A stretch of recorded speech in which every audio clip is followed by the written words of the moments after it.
When life gives you lemons, make lemonade. When the HOA sees it, they'll fine you $6,000.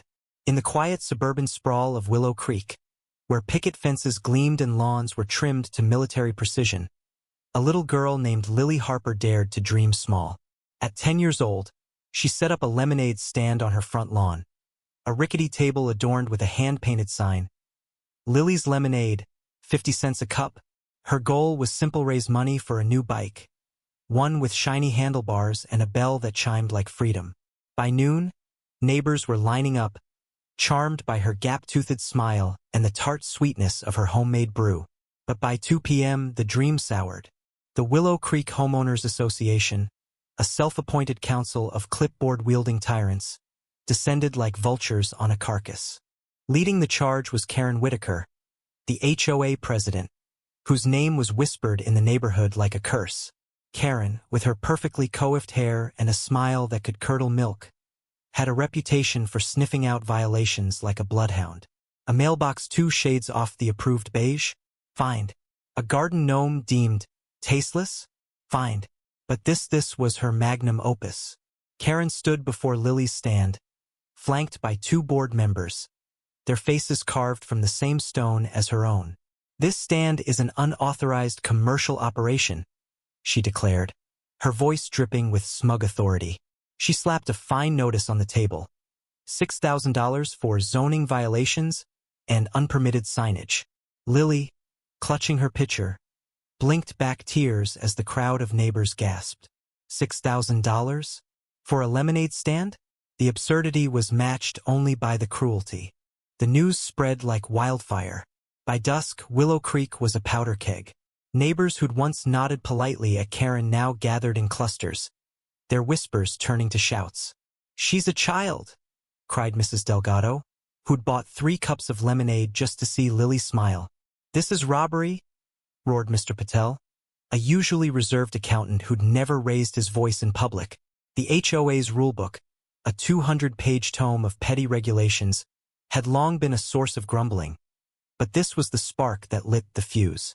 Lily's stand wasn't just a table and a pitcher, it was a symbol of innocence, of small joys crushed under the boot of bureaucracy. The community rallied, organizing a protest for the next morning.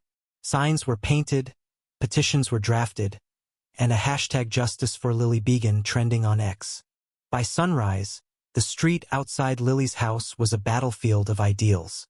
On one side stood Karen and her HOA minions, armed with legal jargon and smug superiority. On the other, a ragtag army of neighbors, kids with lemonade-stained hands, parents with megaphones, even old Mr. Jenkins, who hadn't left his porch in years. Lily stood at the center, her lemonade stand rebuilt overnight by volunteers. She poured cups for free now, each one a quiet act of defiance. The air crackled with tension as Karen stepped forward, her heels clicking on the pavement like a war drum. "This is private property," she snapped, gesturing to the street. "Disperse, or we'll call the police." The crowd booed, but Karen's eyes gleamed with the thrill of power. She thrived on control, on bending others to her will. To her, Lily wasn't a child but a threat to her meticulously ordered world. The protest grew louder, messier. Signs waved like battle flags: "Stop HOA tyranny," and "Let kids be kids." A local news van arrived, cameras rolling as reporters interviewed fuming neighbors. "It's not about the money," said Mrs. Delgado, her voice breaking. "It's about what's right." Lily's parents, Tom and Sarah Harper, stood beside their daughter, their faces etched with exhaustion and pride. They'd tried reasoning with Karen the night before, pleading for mercy, but she dismissed them with a wave of her manicured hand. "Rules are rules," she'd said, as if that justified shattering a child's spirit. Now, as the crowd chanted Lily's name, Karen's composure began to crack. Her lips twitched, her hands clenched. She wasn't used to losing. Then came the turning point. A teenager, Ethan, who'd been live-streaming the protest on X, uncovered a bombshell. Karen had been skimming HOA funds for years, funneling them into her own landscaping business. The evidence bank, records, emails, screenshots spread across the internet like a virus. The crowd's anger turned white-hot. "Thief!" someone shouted, and the chant was taken up, "Thief! Thief!" Karen's face paled as she backed away, her clipboard trembling in her hands. The HOA board members, sensing the tide turning, began to slink off, leaving her to face the mob alone. For the first time, Karen Whitaker looked small, her authority crumbling like a sandcastle at high tide. But the victory was bittersweet. The HOA, under pressure, rescinded Lily's fine, and Karen was forced to step down amid public shaming. The neighborhood celebrated, throwing a block party where Lily's lemonade flowed freely, paid for by donations that poured in from across the country. Yet Lily wasn't the same.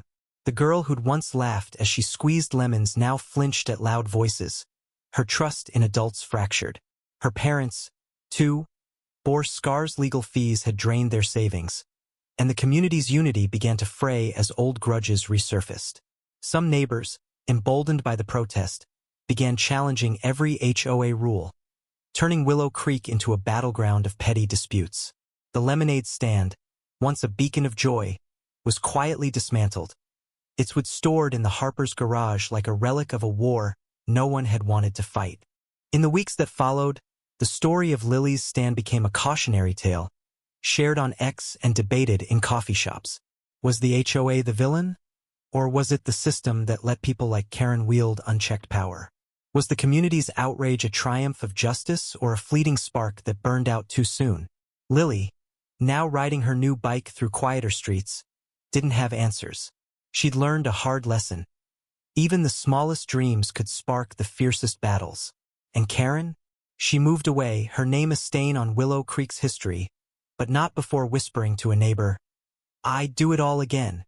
The words hung in the air, a reminder that some hearts never soften.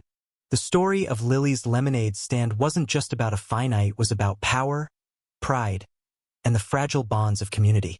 It showed how quickly order could unravel, how a child's innocence could ignite a revolution, and how victories could taste like ash. What do you think? Was the community's fight worth it, or did it only deepen the divides? Share your thoughts on justice, fairness, and where the line should be drawn.